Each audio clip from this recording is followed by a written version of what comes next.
Big boss Malayalam season 7 cup ഉയർത്താൻ പോകുന്നത് അനിമോളാണോ അനീഷാണോ എന്ന് ചോദിച്ചു കഴിഞ്ഞാൽ അൺഒഫീഷ്യൽ വോട്ടിംഗ് റിസൾട്ട് പ്രകാരം ഒരു ദിവസം മുൻപേ, അതായത് വോട്ടിംഗ് തീരാൻ ഒരു ദിവസം മുൻപേ അനിമോൾ തന്നെയായിരുന്നു ഏറ്റവും മുൻപിലുണ്ടായിരുന്നത്. ഒരുപാട് ജനങ്ങളുടെ ഇൻഫ്ലുവൻസ് ഉള്ള പല ക്രിയേറ്റേഴ്സും അനീഷിന് വേണ്ടിയും അതുപോലെ തന്നെ അനിമോൾക്ക് വേണ്ടിയും വോട്ട് പിടിച്ചിട്ടുണ്ട്. അപ്പോൾ അവർ എത്രമാത്രം ആളുകളെ ഇൻഫ്ലുവൻസ് ചെയ്ത് വോട്ട് ചെയ്യിപ്പിച്ചിട്ടുണ്ടെന്ന് നമുക്ക് പറയാൻ പറ്റില്ല. യൂട്യൂബ് കമ്മ്യൂണിറ്റി പോളുകളായാലും അല്ലെങ്കിൽ ക്രോമിലെ വെബ്സൈറ്റുകളായാലും നമുക്ക് അറിയാൻ പറ്റും എത്ര പേര് ആരെയൊക്കെ സപ്പോർട്ട് ചെയ്യുന്നുണ്ട് എന്നുള്ള കാര്യം. പക്ഷേ ഇത് ക്രിയേറ്റേഴ്സ് അങ്ങനെ ഇന്ന ആൾക്ക് വോട്ട് ചെയ്യാൻ പറഞ്ഞു കഴിയുമ്പോൾ അത് ആരൊക്കെ കണ്ടു, ആരൊക്കെ വോട്ട് ചെയ്തു എന്ന് നമുക്ക് യാതൊരു ഐഡിയയുമില്ല.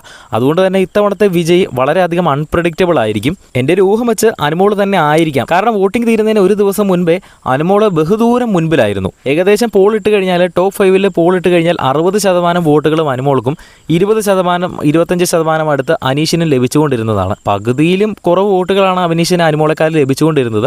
അപ്പോൾ അങ്ങനെ നോക്കുകയാണെങ്കിൽ അനിമോൾ ഒരു പക്ഷേ വിജയ് ആയേക്കാനാണ് കൂടുതൽ സാധ്യത. പക്ഷേ യൂട്യൂബ് കമ്മ്യൂണിറ്റി പോളുകളിൽ വോട്ട് ചെയ്യാത്ത, ക്രോമിലെ വെബ്സൈറ്റുകളിൽ വോട്ട് ചെയ്യാത്ത, സാധാരണക്കാരായ മൊബൈലിൽ മാത്രം, ഹോട്ട്സ്റ്റാറിൽ മാത്രം വോട്ട് ചെയ്യുന്ന ഒരുപാട് ജനങ്ങളുടെ വോട്ടുണ്ട്.